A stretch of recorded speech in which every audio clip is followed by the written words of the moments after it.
અમદાવાદ શહેરમાં કોરોના સંક્રમણને નિયંત્રણમાં કરવા માટે માનનીય મુખ્યમંત્રીશ્રી અને માનનીય નાયબ મુખ્યમંત્રીશ્રી દ્વારા છેલ્લા 48 કલાકમાં સતત માર્ગદર્શન આપવામાં આવી રહ્યું છે। દિવાળીના તહેવારો લોકોએ ખૂબ જ આનંદથી ઉજવ્યા છે। હરવા ફરવાની જગ્યાઓમાં ખૂબ જ મોટી ભીડ જોવા મળી છે, સાથે બજારોમાં પણ ખૂબ જ મોટી ભીડ જોવા મળી છે। શિયાળાની ઋતુ પણ ચાલુ થઈ ગઈ છે અને આ બધા કારણોસર કોરોના સંક્રમણ વધુ ના ફેલાય તે માટે માનનીય મુખ્યમંત્રીશ્રીના માર્ગદર્શન હેઠળ આજે ખૂબ જ અગત્યના નિર્ણયો અમદાવાદ શહેર માટે લેવામાં આવેલા છે। પહેલું કે આ સારવાર સિવિલ હોસ્પિટલના કેમ્પસમાં આવેલ બે હોસ્પિટલો, કિડની હોસ્પિટલ અને કેન્સર હોસ્પિટલ, આમાં 400 વધુ પથારીઓ અમદાવાદ શહેરના દર્દીઓ માટે ઉપલબ્ધ કરાવવામાં આવી છે। તદુપરાંત સોલા સિવિલ હોસ્પિટલમાં પણ 400 વધુ પથારીઓ અમદાવાદ શહેરના દર્દીઓ માટે ઉપલબ્ધ કરાવવામાં આવી છે।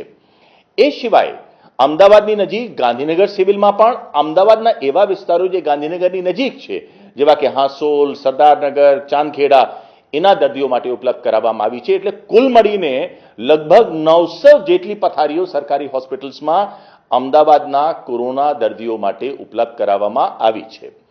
એ ઉપરાંત અમદાવાદ શહેરની જુદી જુદી 70 થી વધુ હોસ્પિટલોમાં અત્યારે કોરોનાની પથારીઓ દર્દીઓ માટે ઉપલબ્ધ છે। એમાં પણ અમદાવાદ મ્યુનિસિપલ કોર્પોરેશન દ્વારા આજે 400 થી વધુ પથારીઓ અમદાવાદ શહેરના દર્દીઓ માટે વ્યવસ્થા કરવામાં આવી છે। એટલે આમ જોવા જઈએ તો હાલની ઉપલબ્ધ પથારીઓ ઉપરાંત લગભગ 1300 જેટલી વધુ પથારીઓનો વધારો આજે અમદાવાદ શહેરના દર્દીઓ માટે કરવામાં આવેલો છે।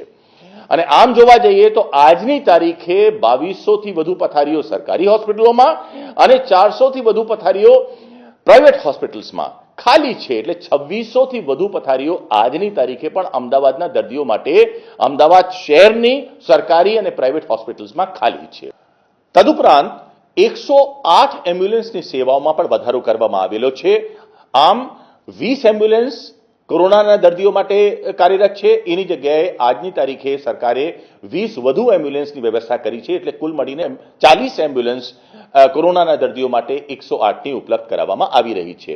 આજે રાજ્ય સરકારે એક બીજો મહત્વનો નિર્ણય લીધેલો છે કે અમદાવાદ શહેર માટે 300 વધુ ડોક્ટરોની ફાળવણી રાજ્ય સરકાર દ્વારા કરવામાં આવી રહી છે અને 300 થી વધુ મેડિકલ સ્ટુડન્ટ્સ પણ, એટલે આમ જોવા જઈએ તો લગભગ 600 જેટલા ડોક્ટર્સનું બળ અમદાવાદ શહેરની વિવિધ હોસ્પિટલોમાં મૂકવામાં આવશે અને રાજ્ય સરકાર દ્વારા આ માનવબળ પૂરું પાડવામાં આવી રહ્યું છે।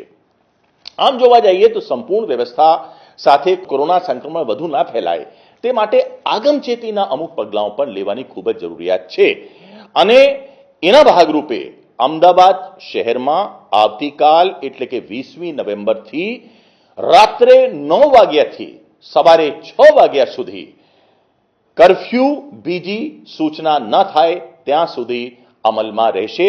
એની અત્યારે રાજ્ય સરકાર વતી હું જાહેરાત કરું છું।